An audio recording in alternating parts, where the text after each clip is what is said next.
Amigos de Cuatro Vientos, hola de nueva cuenta. Estamos con ustedes transmitiendo desde la ciudad de Ensenada, Baja California, México, nuestro segundo programa en vivo de este lunes 29 de noviembre del año 2021. Muchísimas gracias por estar en nuestra plataforma 4B TV. Y ahora vamos a hacer una entrevista que esperemos que sea de su agrado. Ya en la mañana tuvimos un debate sobre pues, una nueva visión, algunos datos adicionales sobre el tema de pues, este acuerdo del presidente López Obrador en torno a las obras emblemáticas de su administración y la posibilidad de que pues, esto se convierta en un masacote jurídico en el transcurso de las próximas semanas y meses.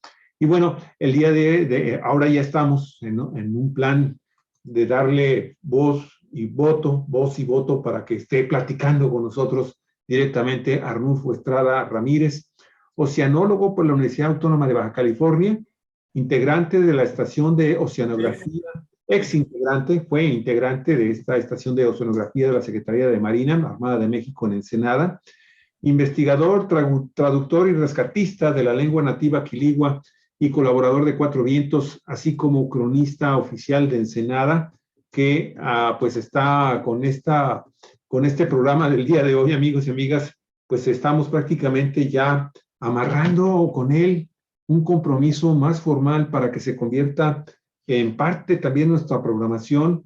Él nos va a decir si va a ser cada semana, cada quincena o cada mes, tenerlo aquí y sumarlo a este grupo importantísimo de colaboradores, hombres y mujeres que están pues compartiendo con ustedes información, sapiencia y obviamente mucho análisis en torno a los acontecimientos que a diario están sucediendo en nuestra ciudad, en nuestro estado de Baja California, en México y en el resto del mundo. Y Arnulfo como cronista tiene hoy, nos sugirió que este primer programa, que esperemos que sea el primero de muchísimos más en los próximos años, un tema muy apasionante para los bajacalifornianos, de mucha polémica.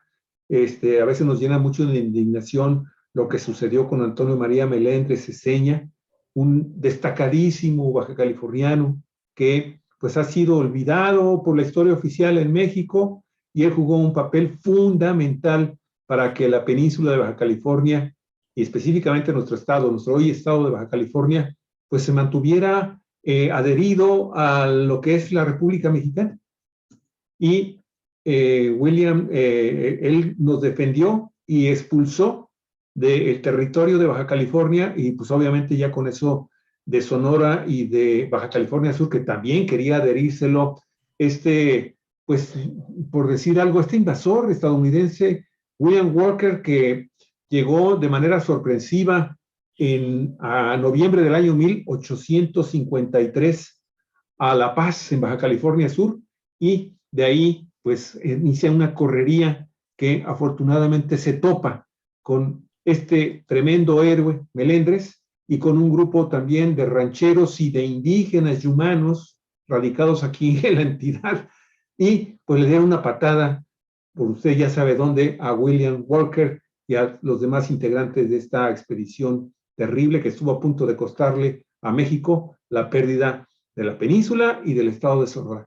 Olga Alicia, bienvenida. Adelante, por favor. ¿Qué tal? Termine con ¿Qué tal? Muy buenos Arnulfo. días todavía, amigos, amigas de Cuatro Vientos, y muy bienvenido aquí a tu programa, Arnulfo Estrada, querido paisano.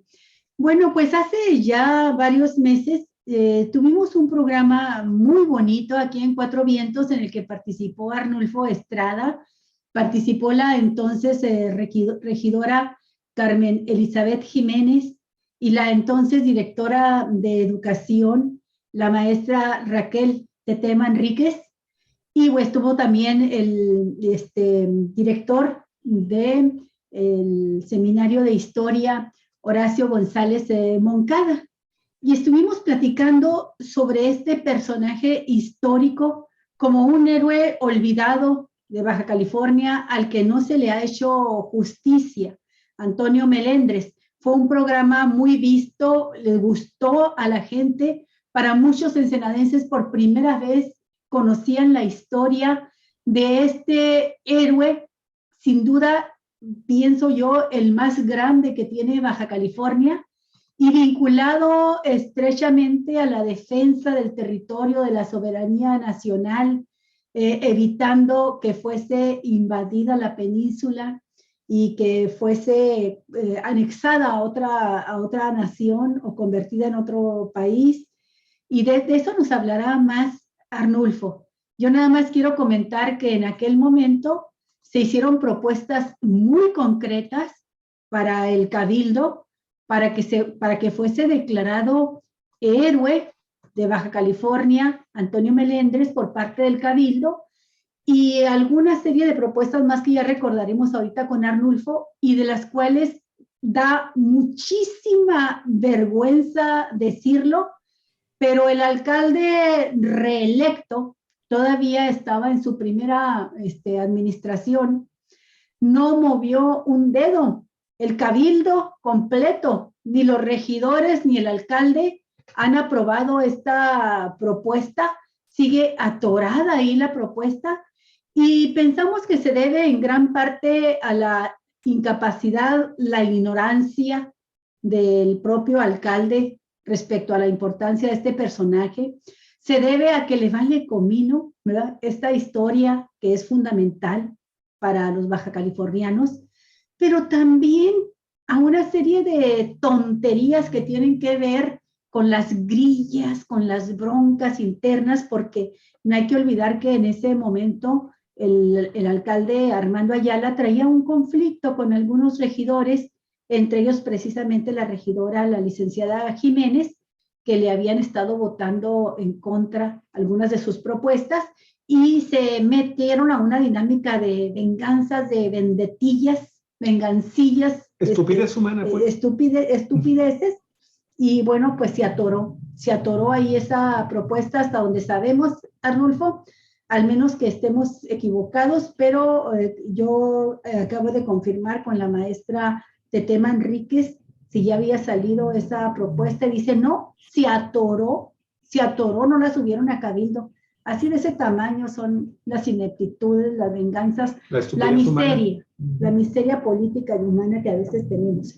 Bueno, Arnulfo, pero por otro lado, bueno, pues hay siempre ciudadanos nacidos o arraigados aquí en la península que aman profundamente la historia y que tienen un reconocimiento profundo hacia estos personajes capaces de entregar su vida por una causa noble, como es tu caso, Arnulfo, que haces este reconocimiento y no olvidas esta fecha que es fundamental. ¿Por qué es importante recordar hoy a Antonio Melendres, querido Arnulfo Estrada? Bienvenido y adelante. Muchas gracias. Antes que nada, gracias por invitarme a su grupo. Con mucho gusto voy a colaborar en la medida que se pueda. Y bueno, el personaje de que hoy se va a tratar, tiene razón, es un gran personaje que no ha tenido reconocimiento que debería ser nacional, por lo que implica. Y se quedaron cortos, no solamente se quedaron apoderados de Baja California, de la península, que lo hicieron de alguna manera durante 4 meses, pero también querían Sonora, Sinaloa y parte de Chihuahua. Ay, canijo. Ay, canijo. Casi nada, ¿verdad? O sea que hasta los chihuahuenses tenemos que estar ahí agradecidos con Antonio Melendres. Claro. Entonces, es una figura realmente muy importante para la historia de México, de la región, y que debería, como bien lo dicen ustedes, de estar en los anales históricos, incluso en la educación, y ser una figura considerada héroe, porque no es cualquier cosa lo que Melendres hizo, con toda su preparación que era muy básica. Él tenía el amor por la tierra. Él se alió de sus amigos, porque en aquel entonces había que unos 30 mestizos, muy pocos, pero había más de 2,000 indígenas. Y esa fue realmente la estrategia más importante de este personaje. Por cierto, ahí está ese personaje. Hasta hace 2 años no se conocía cómo era. Había especulaciones, había 2 o 3 por ahí dibujos que se han hecho en base a tradición oral que fue de la familia recogida indirecta de Melendres. Ese dibujo que está ahí es lo más real. Por cierto, hace un rato yo tuve una un conversatorio con un personaje que escribió un libro hace 60 años sobre este personaje y me dice, ese no es su dibujo porque no es real, ese es gringo, no era así, es un bandolero. No, le digo, eso es lo más real que hay de Meléndez, porque en aquel entonces Meléndez no puede andar de traje. Meléndez era una figura de campo pues dice, no, es que no corresponde los bucles de su pelo, su barba, su cinto de que dice Estados Unidos. Sí, le digo, es una figura muy real y sí corresponde porque no ibas a andar en aquel tiempo rasurado cuando esta persona era de lucha, era de campo, era de andar todo el tiempo cuidando la península. Entonces, ese dibujo se hizo por un soldado horas antes de ser fusilado. Él fue fusilado el 28 de junio de 1855. Acaba de cumplir 25 años. Entonces, es lo más real que hay. Y la hebilla que tiene en su cinturón, que dice US, pues claro, ellos combatían a los norteamericanos y les quitaban sus armas y les quitaban sus pertenencias y claro que ellos los usaban. Los zapatos, los chalecos, todo lo que pudieran quitarle, las chamarras. Claro, esa hebilla seguramente se lo quitó a uno de sus enemigos cuando cayó, pero también usaba pistolas y usaba espadas. Y es lo más cerca que hay al personaje y yo estoy con eso, estoy muy convencido que... Claro. Permíteme preguntarte, Arnulfo, noviembre. Sí. Noviembre. ¿Por qué es importante noviembre para los bajacalifornianos? Bueno, Antonio Meléndez, este invasor llegó un 28 de noviembre de 1853. William Walker y 48 soldados bien armados, incluso con 2 cañones, en una embarcación que se llamaba Carolina. Ellos venían de La Paz porque en La Paz fueron rechazados. Llegaron primero allá, pero William Walker dijo, bueno, quiero estar cerca de mi país. Estratégicamente, Ensenada ofrecía esa cercanía. Entonces, aparte de que fue allá rechazado en La Paz, se vino para Ensenada, llegó un 28 de noviembre de 1853, pero inmediatamente toma la única casa que había entonces, que era de Francisco Javier Gastelum y su familia, y la convierte en un fuerte. Esa era una pequeña remodelación y la convierte en un fuerte. De ahí él se va inmediatamente a tomar posesiones de la gente del sur. Llega ese William Walker. Llega William Walker a la grulla, despoja a los rancheros de su ganado para alimentar a la tropa y se regresa, pero Meléndez, que era de la grulla nativo, se inconforma y reúne a unos cuantos rancheros vecinos y le dice, hay que defendernos, hay que ir por ellos, y se vienen en unas horas después, le dan alcance en el Ciprés, y ahí sucede la primera batalla, precisamente un 29 de noviembre, como el día de hoy. De ahí que yo quería platicarles eso, porque es una fecha importante. Ahí empieza la historia de este gran defensor, que se llamó Juan Antonio María Meléndez Ceseña. Es algunos dibujos del invasor. Este invasor es un gran personaje. Él tenía tres profesiones. Era periodista, era abogado y era médico. Entonces no era... Tenía 4, también era filibustero. Y claro, era filibustero porque él quería la península, quería lo que no se... Yo pienso que es lo que no se consideró en el Tratado de Guadalupe Hidalgo, la estratégica península. Se arrepintieron seguramente muchas veces y volvieron y quisieron recuperarla de muchas formas, porque fue para ellos, yo asumo que fue un error no haberla incluido. Entonces, a eso se debe esta invasión. Seguramente estaba bien informado William Walker de eso y quería recuperar esta parte para Estados Unidos, pero querían más. Arnulfo, en realidad era voy a utilizar los términos de aquella época, era en realidad un verdadero imperialista, porque después de su fracaso acá, tú nos vas a contar cómo fue que fracasó, pero después de su fracaso acá en tierras bajacalifornianas, que salió huyendo finalmente a su propio país, a California, entró por California a su propio país, Sí. O sea, al rato ya andaba en Nicaragua, en Centroamérica, y ahí sí lo agarraron y ahí sí lo fusilaron. Pero fue presidente de Nicaragua un año más o menos. Fíjate, nada más. Sí, era un tipo que quería toda América para Estados Unidos y ahí se vio bien claro su ambición. Bueno, es un personaje. Me gustaría, preparé un PowerPoint Sí, cómo no, con gusto. para ir, Permíteme, ahorita mismo te lo voy a poner para que tú nos vayas platicando, estimado por favor, Arnulfo. vamos a irlo siguiendo para que ¿Cómo nos vamos? Ok. de esto. Lo importante de esto, que ya se conoce bastante de este personaje, William Walker, y la hazaña de Meléndez contra él, pero lo que a mí me movió más el asunto este de seguir investigando es que encontré, siguiendo la figura, que hay descendencia directa de Antonio María Meléndez. Y es una descendencia que viene de la hija de Meléndez, que no conoció porque estaba embarazada. Ajá. Vamos, esta es la historia nueva que hay que contar de Meléndez. Es una historia nueva que apenas que estoy siguiendo y que todavía estuve en el campo hace 3 días y tengo información de hace 3 días para acá. Ok, adelante. Bueno, ese es el título, Descendientes Directos de Juan Antonio María Meléndez, Ceseña, y son realmente nuevas aportaciones. Menciono por qué son nuevas aportaciones, porque ya se conoce algo de él. Pero ¿quién fue Juan Antonio María Meléndez? La siguiente.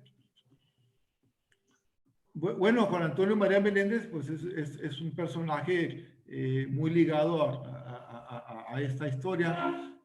Él, pues nada más defendió Baja California del invasor, que como menciono, llegó el 28 de noviembre de 1853 a Ensenada. Igual que venía bien armado, y él ocupa Ensenada, ocupa la casa de Gastelum, y a partir de ahí empieza a hacer las primeras batallas, apoderarse de los únicos bienes que tenían los pocos rancheros de la región para sostener su movimiento, porque esa primera avanzada de 48 personas, pues era una primera avanzada, iba a ir aumentando y así fue, llegó a tener 600 soldados apoyando esta causa. Afortunadamente, la siguiente, ¿verdad? La siguiente. Bueno, ese es el trayecto William Walker antes ¿Esta que... o la siguiente? Esta. Ahí está bien. Antes que Ensenada llegue a La Paz, se apodera La Paz en octubre, el 17 de octubre de 1853, pero a partir de ahí empieza a tener algunos, primero toma posesión, pero es rechazado por los ciudadanos de La Paz y con el tiempo él mejor decide regresar a Ensenada porque Ensenada, como lo mencioné hace rato, era estratégicamente el lugar más adecuado para hacer sus movimientos porque estaba cerca de su país. Y la verdad que la idea de él era, primero, como fue así, separarse, convertir en otro estado diferente y con el tiempo anexarlo a Estados Unidos. Esa fue la realidad. Llega a Ensenada un 28 de noviembre de 1853 y es el trayecto que sigue a bordo del Carolina, que por cierto Carolina era de un cónsul de Estados Unidos aquí en México. Estaba Ok, ok. La siguiente.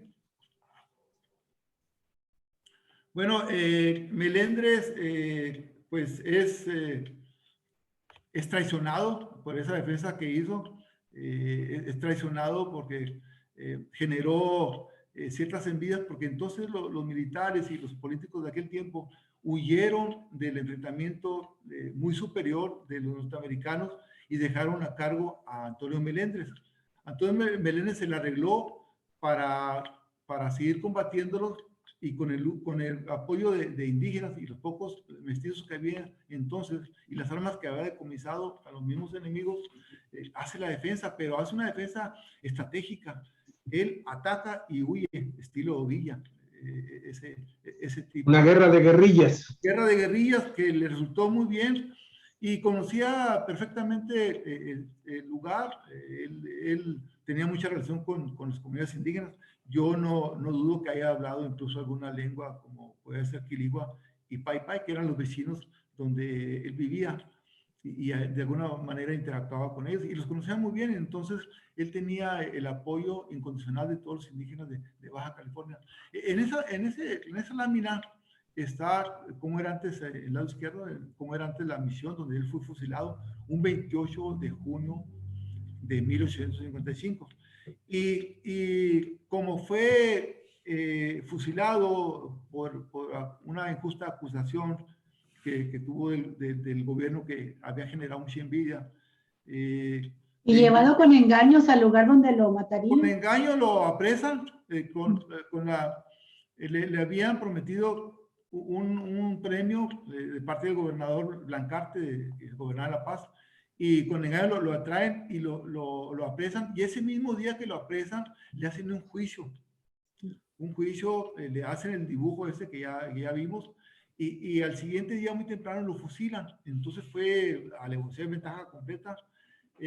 Fue fusilado ahí en la misión, en un sitio de la misión, y fue sepultado fuera del panteón, porque entonces la religión católica no permitía que ese tipo de asesinatos como ocurrió fueran sepultados en el panteón normal. Entonces hay algunas tumbas fuera del panteón, a un lado de la cerca, ahí se alcanza a ver un resto del cerco de adobe de aquella misión, el lado izquierdo abajo, y hay unas tumbas con piedra nada más. Creemos que una de esas 3 o 4 tumbas que hay por ahí pertenece a Antonio Meléndez, porque son las únicas localizables fuera del panteón.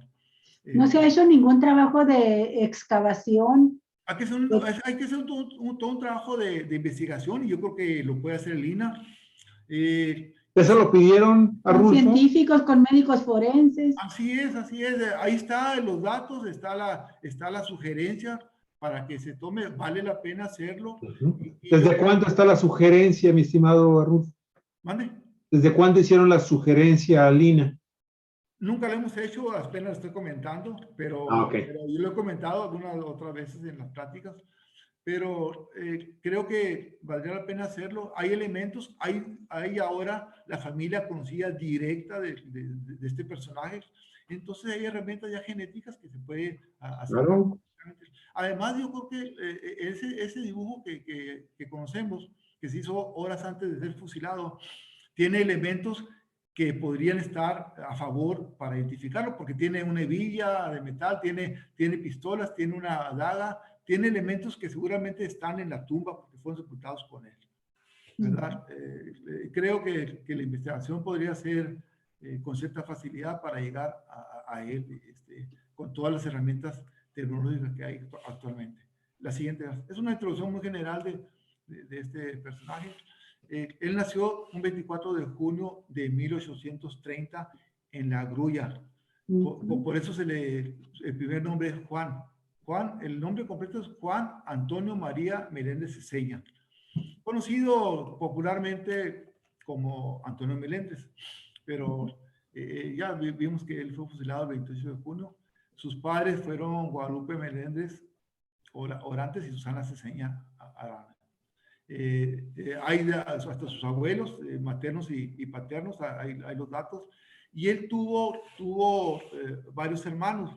Entre ellos fue José Rosario, Jesús, Juan, otro Juan, aparte de Juan Antonio María, Francisco, María Asunción, Francisca y Guadalupe. Guadalupe fue la hermana menor, y los que tradicionalmente conocemos parientes, descendientes de Antonio Meléndez son la familia León, que es de La Grulla, y esa familia León viene de la hermana de Meléndez, son familiares indirectos por parte de la hermana Guadalupe.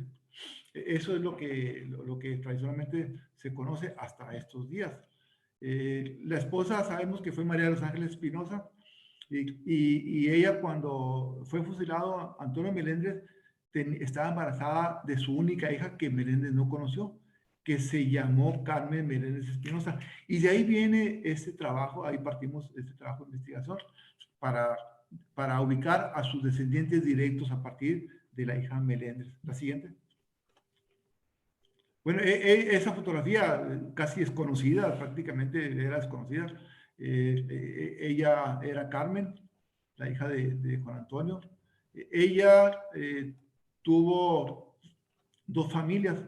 Se sabe que se casó con un señor de origen norteamericano, apellidado, perdón, esto fue con el señor Aguilar y con Rosario Marrón, son dos, hay una confusión.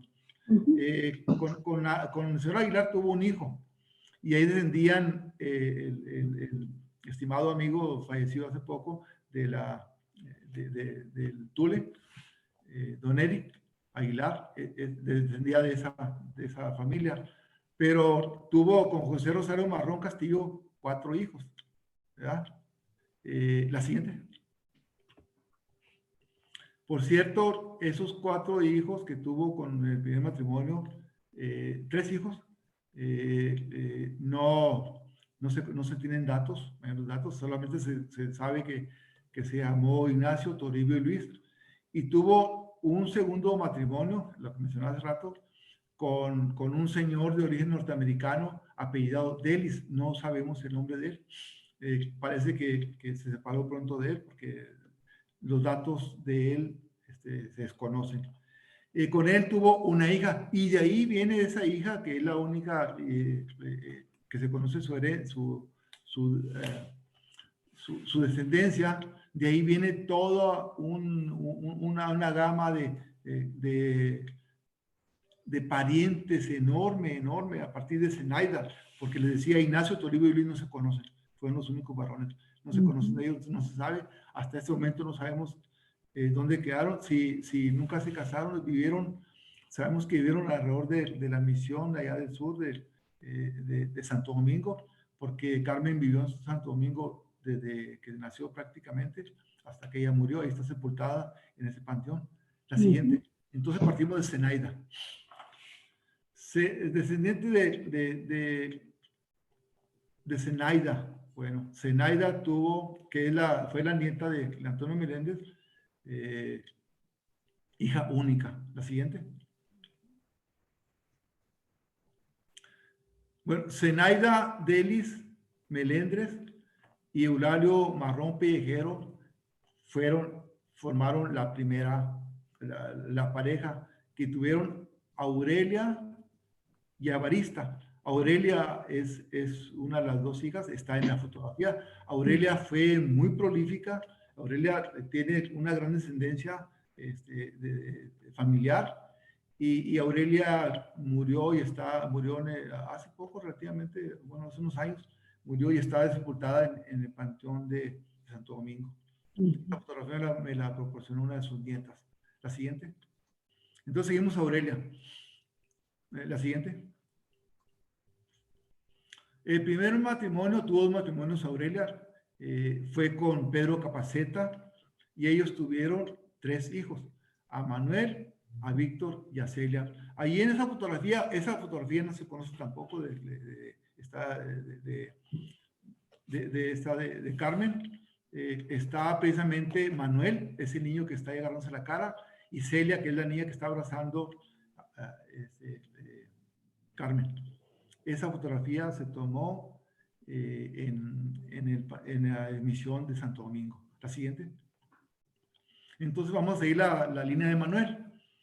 Manuel Capaceta Marrón, que era el tataranieto de Antonio, se casó con Eugenia Martorell Espinosa, y ellos tuvieron 2, 4, 6, 8 hijos, de los que Pedro está en esa fotografía, y es el que vive actualmente en la casa que perteneció a la hija de Meléndez. Pedro, el nombre del sombrero. Pedro es el nombre del sombrero de camisa roja.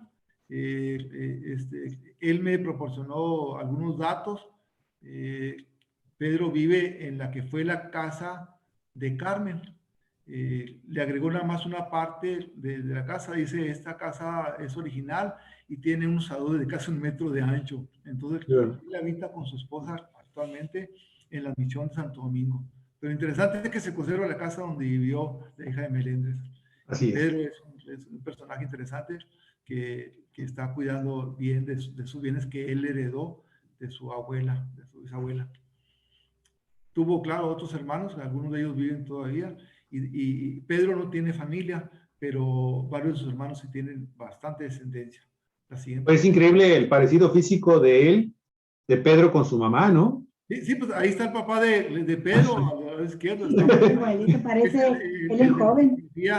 de la fotografía que está con su abuela, con su Sí, abuela Carmen.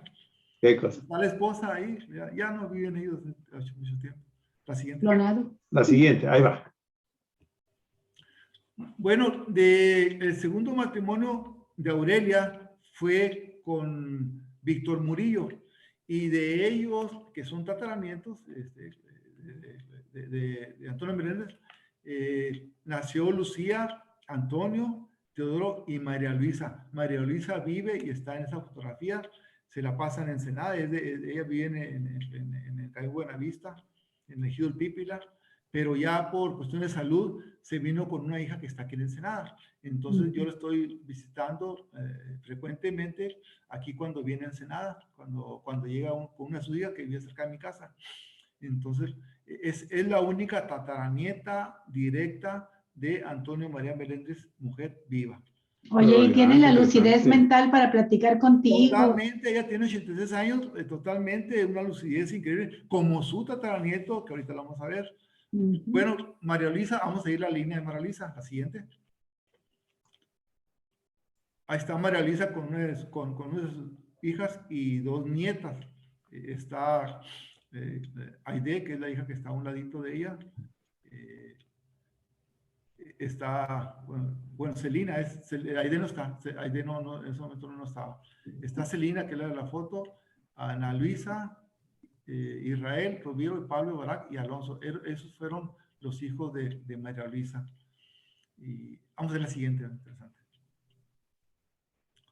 Bueno, no actualicé. Bueno, vamos a ver entonces la siguiente, vamos a platicar de la descendencia de Evarista, ¿no? Ahí va. Evarista, ya terminamos con la descendencia de Aurelia. Ahora vamos con la otra hija, con otra bisnieta de Antonio, que es Evarista.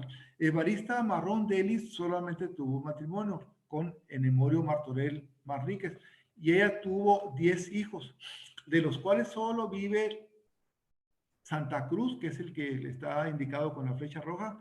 Santa Cruz tiene actualmente 88 años, lúcido completamente, muy platicador, y él vive en el Rosario, donde gran parte de la familia vive o vivió.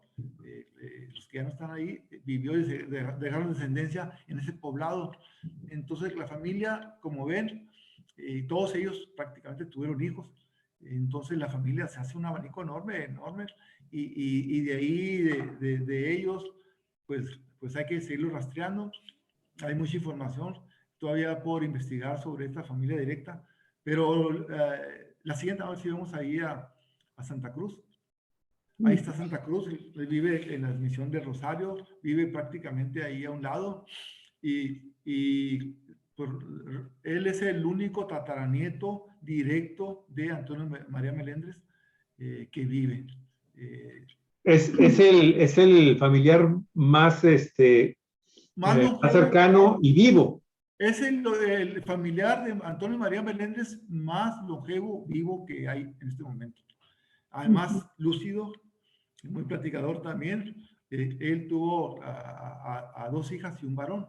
Vive con una de ellas allí en la misión de... Oye, Arnulfo, Santa Cruz, ¿a qué se dedica o a qué se dedicó? Santa Cruz fue mucho tiempo vaquero. Se dedicó... Vaquero. Igual que su tataranieto. Sí, vaquero. Tatarabuelo, perdón. Él vivió mucho tiempo en la misión donde vivía la hija de Meléndez. Él vivió muchos años, hasta ahora que está grande, se fue con su hija a Rosario. Vive con una de sus hijas, pero es una persona activa todavía. Ahí andaba haciendo cosas, cuando yo lo visité, andaba haciendo cosas en el patio de su casa, de la casa de su hija, y él dice que se mueve mucho para no entumirse. Está bien, porque a esa edad se entume uno muy fácil. Sí. Muy lúcido, muy interesante. Él aportó también algo de información. Él es el que me llevó, en cierta forma, a al siguiente capítulo, que es su hermano fue un personaje que yo conocí hace muchos años ligado con una quiligua. Y de ahí viene lo interesante para mí y la sorpresa grande de esta investigación que estoy haciendo. La siguiente. Bueno, aquí viene lo que les mencionaba. Evarista tiene mucha descendencia entre los quiliguas. Adelante. Oye, aquí antes de que entres, hay que señalar esto, ¿no? En la época en que Melendres, Antonio Melendres, pues hace lo que hace con el invasor. En realidad, como bien lo decías hace un momento, ellos tenían o convivían muchísimo más con la población indígena nativa, en este caso los quiliguas, esa sería una pregunta, y segundo, mi estimado... De hecho, ligado totalmente con los quiliguas, hace unos momentos que platiqué con esa persona que escribió el libro de Melendres hace muchos años, que me cuestionó el dibujo, me dice, es que era Pai Pai. No, le digo, pero ¿de dónde Pai Pai? No, era Pai Pai, que indígena, que entonces el dibujo tiene no tiene que tener ojos claros, tiene que ser un indio. No, le digo, se emparentaba, bueno, tenía relación mucho con los Pai Pai, pero también con los quiliguas, por la cercanía que había, además porque Melendres conocía bien el lugar donde vivían todos los indígenas. Entonces hizo mucha amistad, pero no era Pai Pai, le digo, tienes que fundamentarlo eso con investigación. Hasta donde yo sé, no era Pai Pai. Pero, oye, pero a ver, ¿se sabe la ascendencia de Antonio Melendres? Sí, viene de los soldados de la misión. Ok. Viene directamente desde esa parte. Entonces, era más mestizo. De los soldados españoles que vinieron a colonizar la península, a explorar la península. Sí, venía como parte del equipo para explorar la península. Y muchos de ellos se quedaron en Baja California, en la península, a lo largo de toda la península, y por eso mucha descendencia de ellos es de los ex soldados. Y entre ellos están estas familias ligadas a Antonio Melendres. Claro. Oye, es que estaríamos hablando unos 100 años antes, la llegada de los primeros Melendres aquí a Baja California. No, más de 200 años. Más de 200 años. De 1600. Por la misma misión que estuvo por aquí. Órale, bien. Qué bueno que lo precisas, mi estimado. Sí. En los años 1600 fue cuando llegaron los... Ahí se echa por tierra totalmente su ascendencia indígena, ¿no? Y todo en 1800, toda esa parte estuvieron aquí gobernando en las misiones, hasta que fueron expulsados precisamente por los quiliguas y los Pai Pai. Ok. Pero gracias a eso, este grupo religioso se desplazó por muchos años de aquí, y gracias a eso se conservan todavía las lenguas indígenas y gran parte de la cultura ligada a sus lenguas.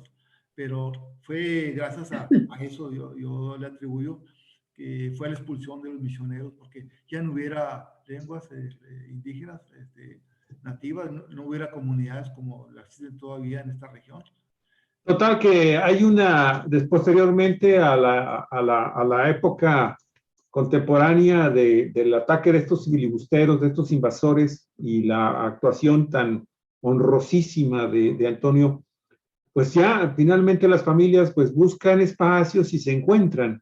Y aquí entonces estamos hablando ya de la familia de Melendres directamente con un quiligua, con una quiligua. Una quiligua que se llamó Clotilde Espinosa Cañedo, con la que yo todavía trabajé un tiempo en la parte cultural, lingüística. Tengo videos de ella. Ella murió en el 97, por ahí. El año que se tomó esa fotografía con su esposo, ahorita no recuerdo la fecha que falleció, pero en ese tiempo falleció ella, y unos años después falleció Rosario Martorell Marrón, que de ahí viene la familia Melendres, de ahí viene porque él fue tataranieto de Antonio María Melendres. Se casa con Clotilde Espinosa Cañedo y tienen un hijo que se llamó Guadalupe Martorell Espinosa. Vamos a ver qué interesante esto, porque Guadalupe Martorell Espinosa tuvo 3 parejas, murió muy joven. Pero la siguiente vamos a verlo. Ya, ahí sí un mestizaje fuerte, ¿no? Un mestizaje muy fuerte. Perdón. un mestizaje muy fuerte a raíz de esta unión, pues. De esta unión con Aquirigua. Esa pareja vivió entre la Sierra San Pedro Mártir con los Melin, porque ahí trabajaron y ahí se conocieron incluso, ahí hicieron pareja, y Arroyo de León. Esa Interesante. es de Arroyo de León y se tomó en 1997. A ver, voy a la siguiente. La siguiente.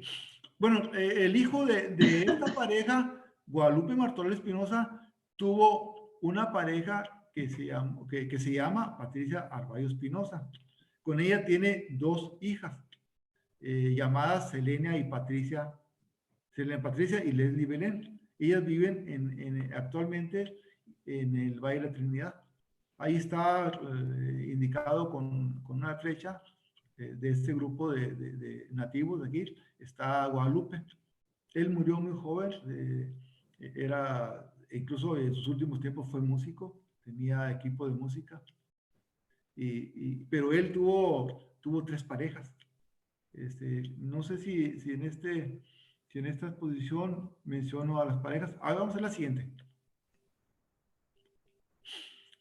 Bueno, uno de los hijos, una de las parejas, bueno, mencioné a la anterior pareja, pero tuvo otra pareja con Francisca Ochoa Araiza, que fue de Tecate. Entonces, ahí nacieron 2 hijos, Olafo Martorell Ochoa y Marcelo Iván Martorell. Marcelo falleció hace 2 años aproximadamente, y Olafo Martorell Ochoa, que es el que está en la fotografía abajo, vive aquí en Ensenada y es el único que le sobrevive a esta pareja. Olafo, esa fotografía es de hace apenas 3 días, entonces es muy reciente. Estuve hace 3 días con él, platiqué un rato con él. Él no sabía que era descendiente directo de Antonio María Meléndez, como no saben los demás quiliguas. Entonces, ¿dónde vive actualmente Olafo? Él vive aquí en el Roble, en el fraccionamiento Roble. Ah, ok. Ajá, ajá. Ahí me recibió, yo lo conocí desde chamaco. Él ahora tiene 45 años, pero yo lo conocí desde que tenía 16 años. Entonces, lo rastreé y lo seguí hasta que por fin di con él. Batallé algo porque es una colonia un poco complicada. Ajá. Oye, y nada más para conocer, cuando tú le informas que es descendiente directo de este gran héroe mexicano, ¿qué te contestó? ¿Qué te dijo? Pues sorpresa totalmente, dice, no, lo ignoraba, dice. Yo escuchaba a mi abuelo, pero decir algo, pero no mencionaba nunca a Meléndez, ni él escuchaba historias de allá del sur, pero nunca mencionó. Inclusive Rosario, el abuelo de él, tampoco sabía, yo creo, porque pues nunca me lo mencionó, no sé, nunca se ventiló en la comunidad. Yo platiqué mucho tiempo con él, lo conocí algunos años y nunca, para mí fue una gran sorpresa, imagínense para ellos, que son los descendientes directos, haber encontrado que hay bastante descendencia en los quiligua de este gran héroe, Antonio María Meléndez, Juan Antonio María Meléndez. La siguiente. Bueno, aquí está, bueno, la segunda familia que tuvo Rosario fue con Lucía Espinosa. Esa fue una extramatrimonio de Rosario, pero tuvo un hijo que se llama Leandro Martorell Espinosa, por cierto, el único hablante de quiligua fluido que hay en este momento, que se comunica con sus otros 2 familiares de quiligua. Es el único. Interesante para ti, amigo.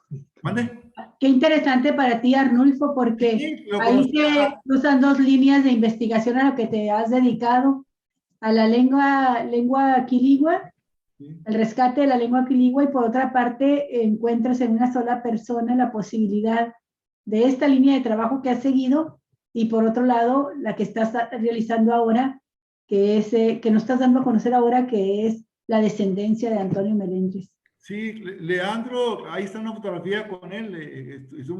Estábamos buscando sitios arqueológicos que él era nuestro guía. Esa es de 1990. Esta de aquí que estoy señalando. Nomás 30 años tienes ahí en esa. Qué barbaridad.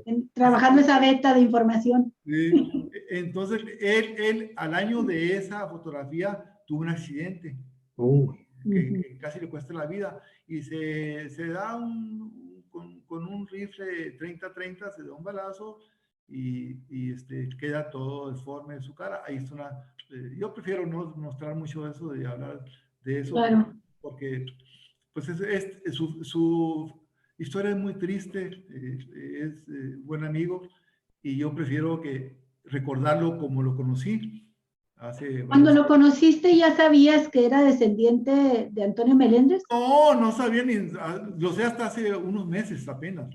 Ajá. Y él tampoco sabe, en ese momento seguramente no sabe. Ayer publiqué algo en las redes sociales, probablemente ya sepa, si es que... O sea, tú no has tenido oportunidad de platicar con él de nuevo para decirle tu descubrimiento.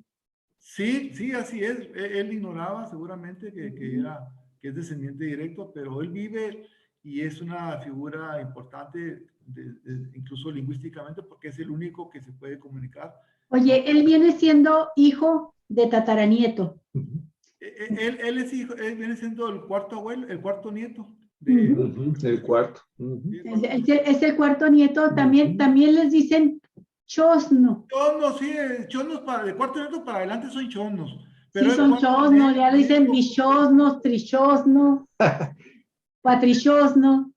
Y así también se le dicen a los abuelos, ¿verdad? También le El llaman, abuelo bichosno. ¿sí? le llaman tetranieto, pentanieto. Tetranieto, quintanieto, Hay muchas sextanieto. Pero yo lo puedo decir el cuarto o quinto o sexto nietos de Sí. personaje. Bueno, Cuadrinieto o chosno. sí, Sí. pues ahí está este personaje interesante, historia interesante de él, su vida es muy interesante, y bueno, espero yo verlo pronto y platicar de eso con más personas. Dale esa buena nueva.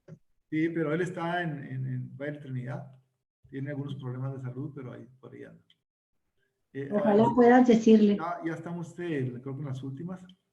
La siguiente. Sí, creo que esta es la última, estimado Arnulfo. Con estas fotografías también. No, había otra. ¿Una más? Espérame, sí, ya la encontré. Es interesante. Un esquema que nos dice más o menos la línea, cómo viene de Antonio María Meléndez y de los actuales descendientes. Está Antonio María Meléndez, que es el papá. Está Carmen, que es la hija, que ahí está la fotografía. Está Zenaida Delis, que es la que no tenemos fotografía, no puedo conseguir.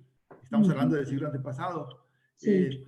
Está Aurelia Marrón, como viñeta, está al lado izquierdo abajo. Está María Luisa, vive. Ahí está con su hija, su nieta y su bisnieta. Su hija, Celina Ramírez, que es tatarañeta. Es Azalia Orozco, que es la pentanieta, y Ailín Isel López, la última descendiente de Antonio Meléndez, que sería la exanieta. Ahí están las 4 generaciones juntas. Es una fotografía interesante porque hay 4 generaciones últimas de este gran personaje. Además, una familia que tampoco sabía, María Luisa tenía algunas nociones que le platicaba a su abuela, pero con algunas imprecisiones, pero ya con seguridad.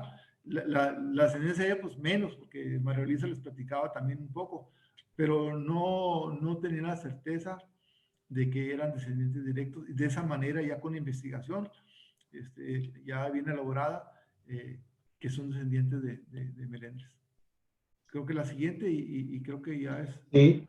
Oye, Arnulfo, permíteme preguntarte esto porque creo que es bien interesante definirlo en este momento. En realidad, vivos descendientes directos de Antonio Meléndez, pues, ¿qué tenemos? ¿3 personas? Dos, ¿verdad? Dos que son tataranietos. 2. Una mujer que está en Ensenada y un hombre de otra familia que está en el Rosario.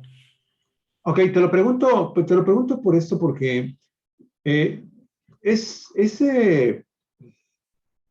me pongo a pensar que, bueno, me imagino estos 2 descendientes directos deben de tener todavía familiares, ¿verdad? Sí, claro.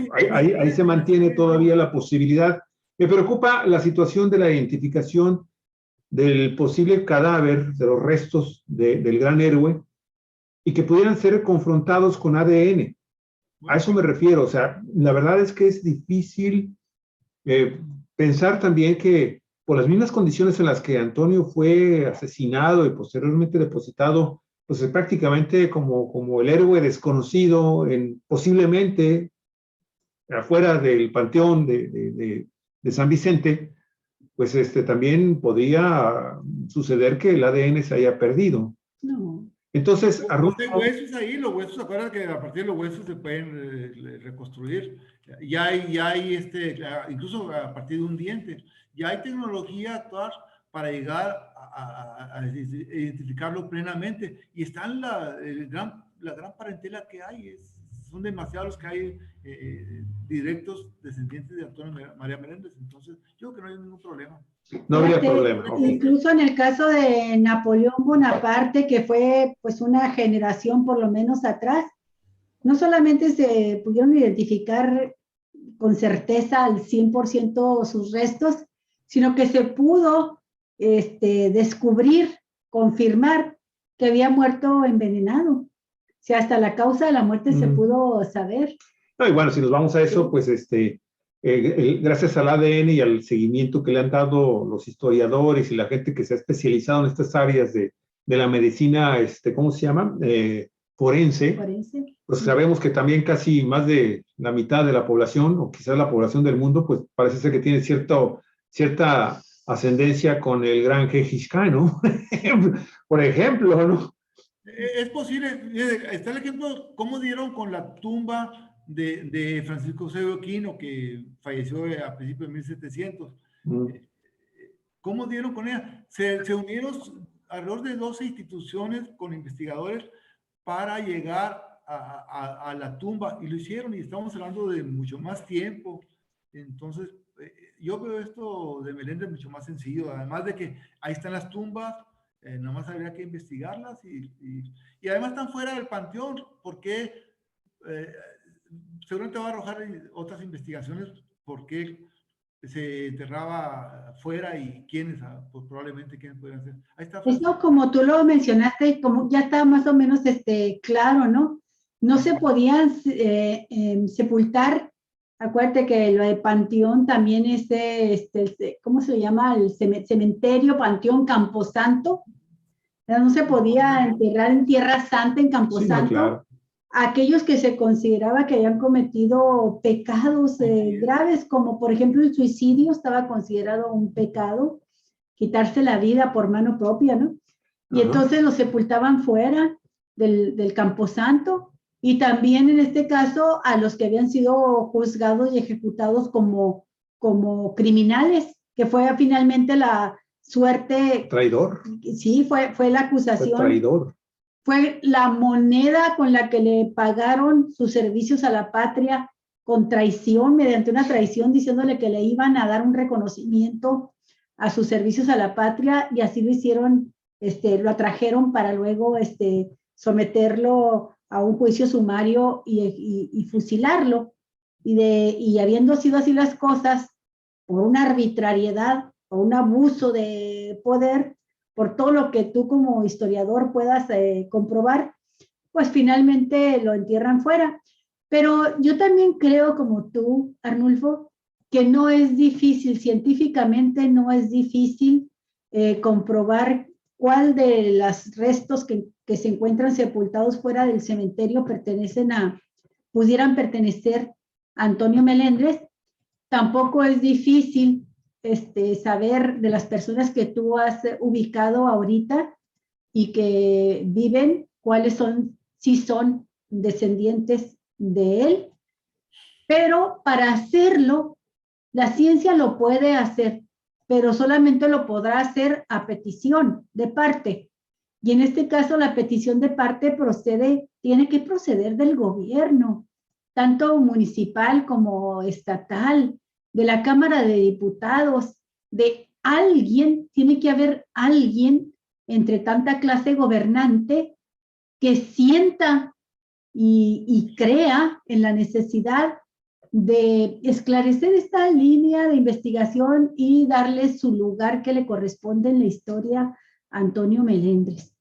Y aquí volvemos al principio de la entrevista. Qué tristeza, qué lamentable que habiendo ya, no fue la primera, ya hay otras iniciativas, tú lo sabes, Arnulfo, ha habido por parte de ustedes, ustedes a veces son unos, a veces son unos con otros que se suman, los que han estado impulsando desde hace tiempo la propuesta de que se reconozca a este héroe con todo su valor, no solamente regional, sino nacional para la historia de nuestro país. Y sin embargo, no hemos tenido gobernantes a la altura, que es una altura mínima, caray, hasta por demagogia les convendría cobijar una idea así, para tener algo de qué enorgullecerse cuando termine su administración. Por lo menos decir, me tocó en mi administración dar el reconocimiento a Antonio Melendres y a iniciar o concluir la investigación científica de quiénes son sus descendientes. Ahí en esa materia, si ya terminaste con momento de tu exposición de la investigación, muy interesante, muy valiosa, del árbol genealógico de los descendientes de Antonio Melendres, y que yo personalmente, soy segura, Javier, también estamos muy felices de que lo hayas dado a conocer aquí en este espacio de Cuatro Vientos, aparte de la publicación que ya hiciste, obviamente. Nos parece que debe haber más propuesta también respecto a esta tarea de rescatar la figura histórica de Antonio Melendres. ¿Qué piensas al respecto? ¿Qué están haciendo? Yo creo que elementos ya los hay de sobra. Yo mismo hice una petición hace 2 años, cuando empezó a remodelarse el archivo histórico, directamente al presidente municipal entregué un escrito donde proponía que, entre otras cosas, que ese edificio fuera ocupado culturalmente, sobre todo, que se le diera un uso cultural histórico más que comercial.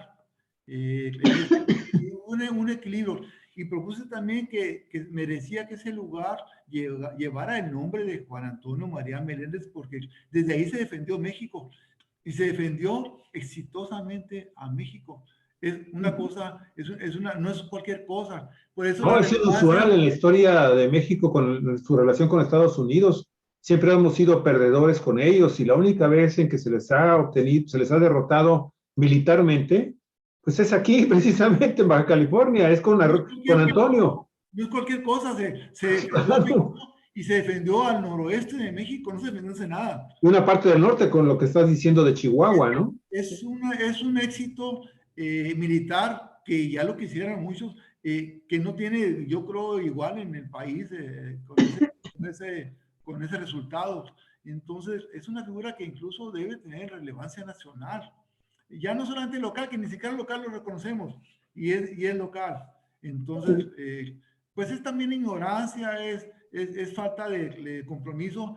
Estoy seguro que si ellos se ponen las pilas y hacen una iniciativa, van a quedar bien con la ciudadanía. Claro, pero aquí hay algo muy importante, Arnulfo. La verdad es que también, desafortunadamente, el trabajo que tú estás haciendo, de veras, híjole, para la historia de Baja California no tiene una forma de pago.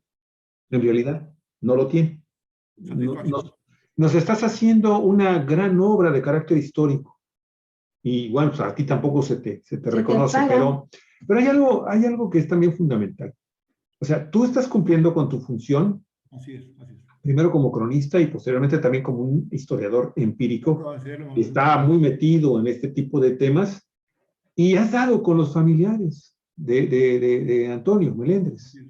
Ahora, los familiares de Antonio Melendres también deben de asumir su responsabilidad y exigirle al Instituto Nacional de Antropología e Historia, oiga, ¿sabe qué? Que estamos esperando para hacer estas pruebas de ADN. No sé si incluso llegar ante la esposa del presidente de la República, Beatriz Müller, que es una historiadora reconocida, que está también ocupando un cargo muy importante en el rescate de la historia de este país, y llegar a decirle con todas las pruebas y con los familiares, oiga, ¿sabe qué? pues aquí está toda esta historia, ¿no?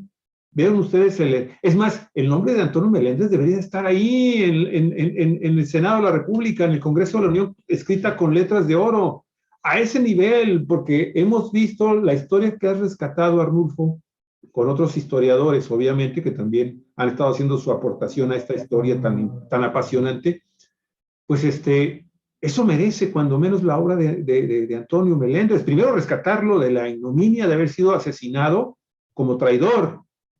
Y segundo, oye, pues buscar sus restos y trasladarlos a la rotonda de hombres ilustres de este país. Porque eso es Antonio Meléndez. Fíjate, Arnulfo, que con lo que está comentando Javier, yo te convocaría a que encabezaras esa iniciativa de sacar la propuesta del Estado, porque por desgracia lo que hemos visto es que siguen gobernando, aunque sea con otras siglas, personas que no tienen una formación que les permita ser llamados patriotas, defensores de nuestra historia, protectores de nuestro legado histórico.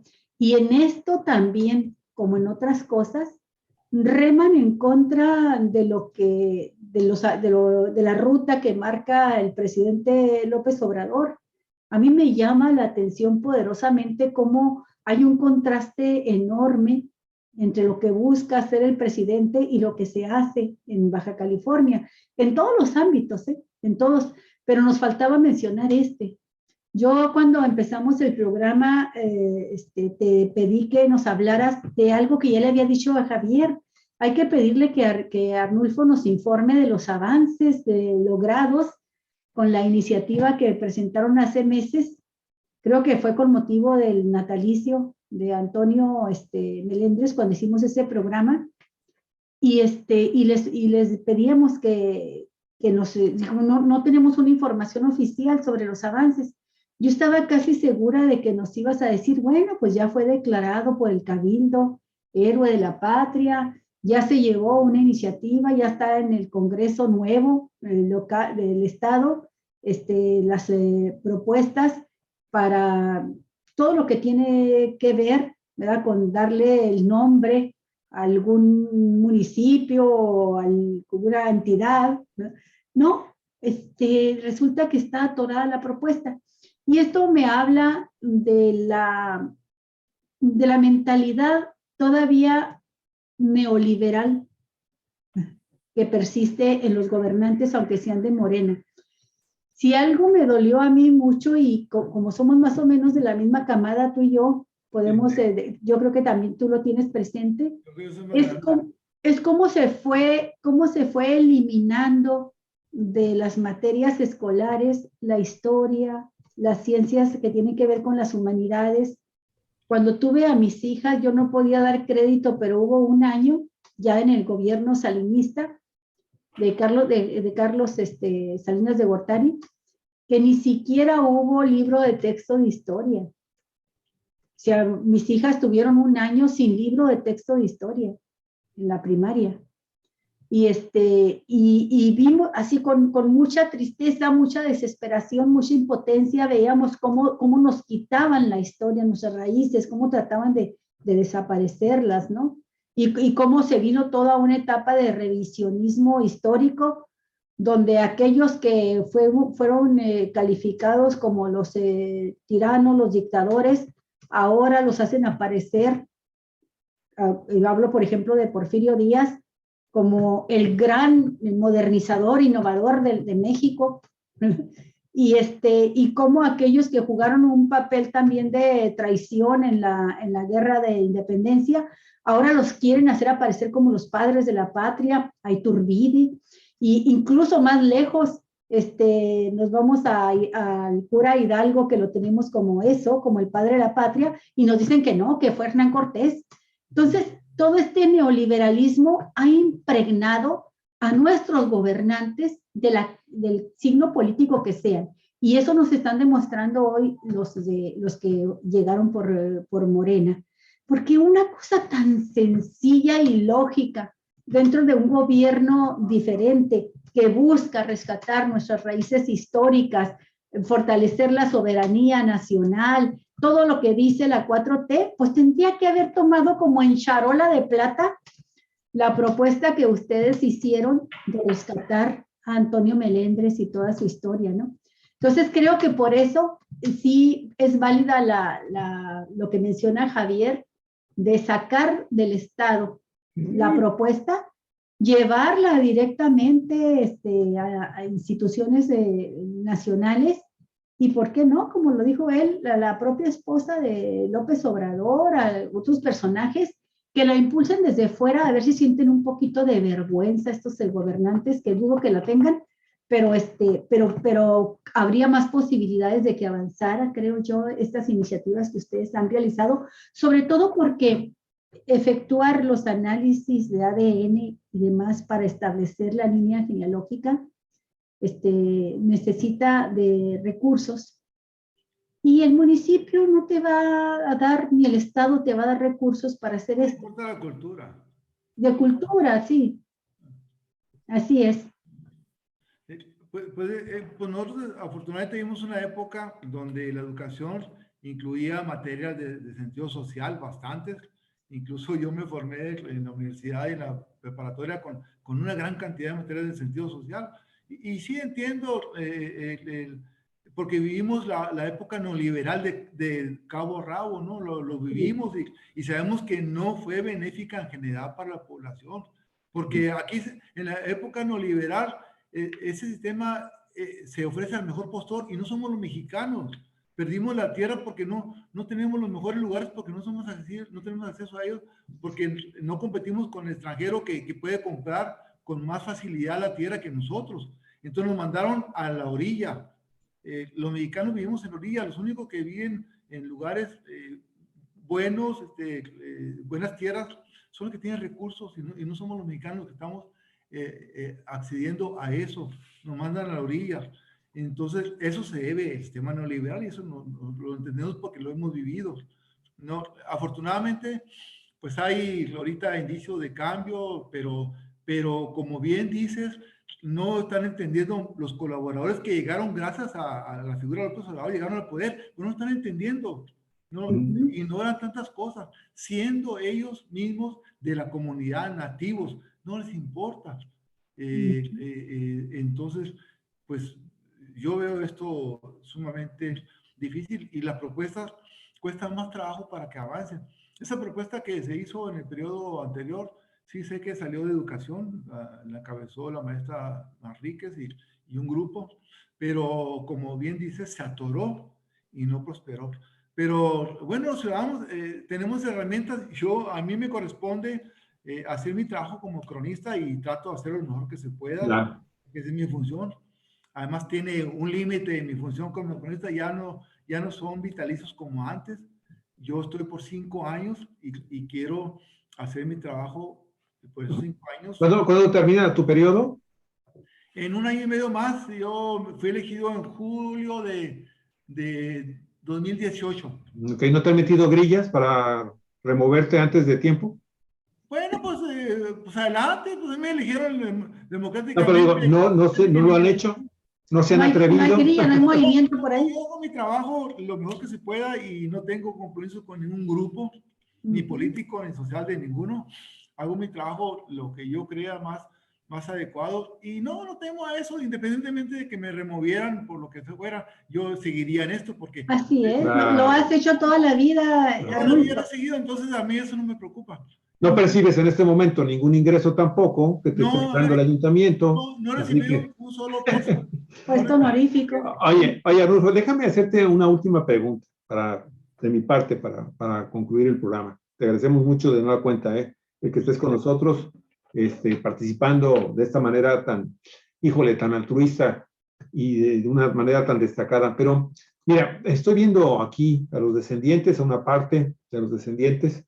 Sí. Y yo la pregunta que te quiero hacer, Arnulfo, en las charlas que has tenido con todos los descendientes de Antonio Melendres, ¿has recabado historias de vida de él, de su época, te han aportado alguna historia que próximamente o en la que ya estés trabajando o que estés profundizando en su investigación respecto a lo que has descubrido y a la mínima parte de la historia oficial que se da sobre este enorme personaje, Arnulfo? Algo que nos puedas compartir sin comprometer tu investigación de fondo. Bueno, es que esto apenas empieza, hay muchísima investigación que hacer todavía. Yo apenas empecé con estos descendientes, hay mucho todavía que hacer, pero han aportado muy poco porque la gran mayoría lo ignoraba. Pero por ejemplo, Pedro Capaceta, pues me enseñó su casa, la casa donde vivió su bisabuela, Pedro Capaceta, ahí está de rojo. Sí, déjame, lo voy a buscar ahorita porque... Hay una casa ahí. ¿Dónde está la casa, verdad? ¿Dónde está la casa? Ahí está Pedro Capaceta, ahí está. Ese de rojo. Ese de rojo, exactamente. Déjame lo pongo. Bastante información. Incluso más o menos localicé la tumba de Carmen. Ahí está, a un lado de su casa prácticamente, a unos metros. Y lo interesante es que está su casa todavía ahí, está todavía la figura de Meléndez presente en la construcción donde vivió su hija toda su vida. Y es algo que interesante. También Santa Cruz, descendiente más longevo que hay ahorita de Meléndez, también me dio algunos datos, pero siguen siendo datos vagos que pistas más bien me dieron. Entonces, por ahí le he seguido. Debo decirlo, yo siempre trato de partir de lo que hay para no repetir. Entonces, a mí que me dio más datos para seguir la familia de Carmen fue un trabajo del ingeniero Raúl Coyenfor García, que murió hace muchos años. Él hizo un trabajo muy interesante sobre Carmen. Incluso él platicó con Pedro y él le aportó algunos datos. Estamos hablando de 2013, 2014. Ese trabajo se presentó en un simposio donde yo también participé en el 2014 de la ACLE, de la Asociación Cultural de Liberal de Ensenada. Es un trabajo interesante que me dio pautas para profundizar y partir de ahí y profundizar en esa familia. Y encontré datos, pues ustedes lo vieron, hay todavía mucho que hacer, pero pues son líneas que te llevan, una te lleva a otra y la otra a otra, y es enorme. Es increíble. Que se puede.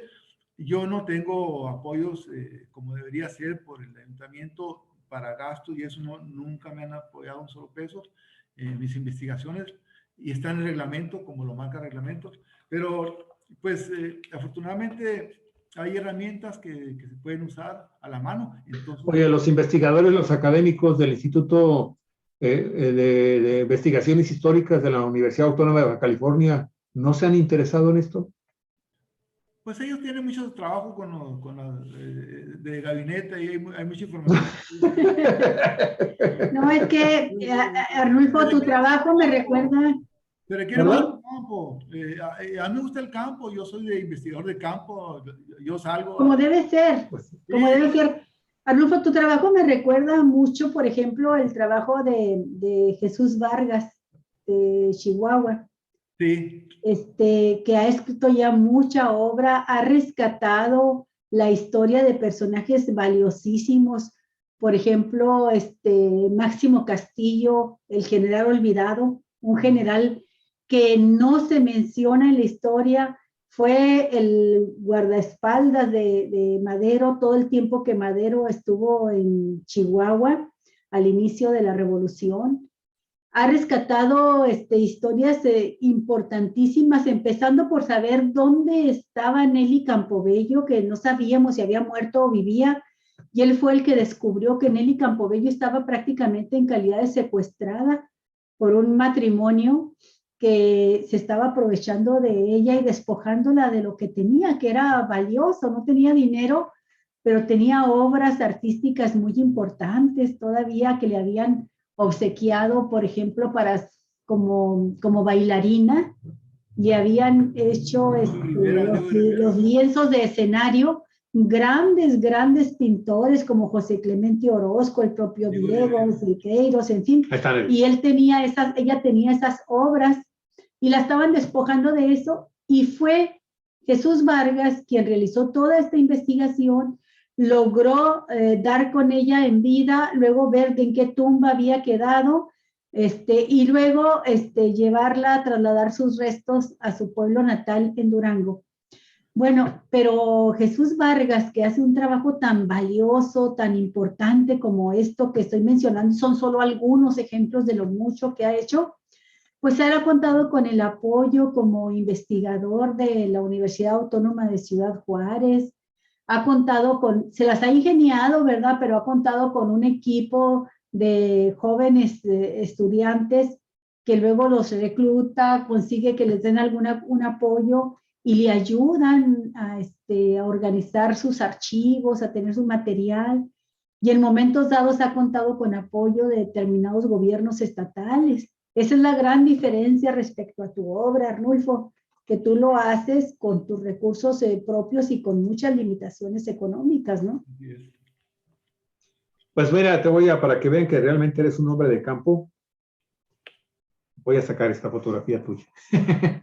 Ahí estás, chambeando, mi estimado Arnulfo, chambeando. Yo no cerdo, afortunadamente. Y no sé, pero fíjate lo que son las cosas. Fíjate esta posición y fíjate esta actitud tuya, ¿sí? Y te voy a mostrar la actitud de Antonio Melendres. ¿Qué tal? Nada más te falta el sombrero y un poco la greña, pero pues ahí mira, la actitud es la misma. Somos de bueno, Arnulfo, algo que quieras... Para concluir la entrevista. Mientras las fuerzas sigan, yo lo voy a seguir haciendo, voy a salir al campo hasta que las fuerzas alcancen, y bueno, es mi pasión. Acuérdate que mi formación fue de campo, yo crecí en la sierra, me gusta hacer investigación, desde que me acuerdo me interesó la naturaleza, desde que tengo uso de razón. De hecho, me levaba a la montaña y pensaba que yo estaba medio mal, porque allá me iba como los talomaras a contemplar lo que pasaba en la sierra, allá en Chihuahua. Y es mi pasión y lo voy a seguir haciendo hasta que se pueda.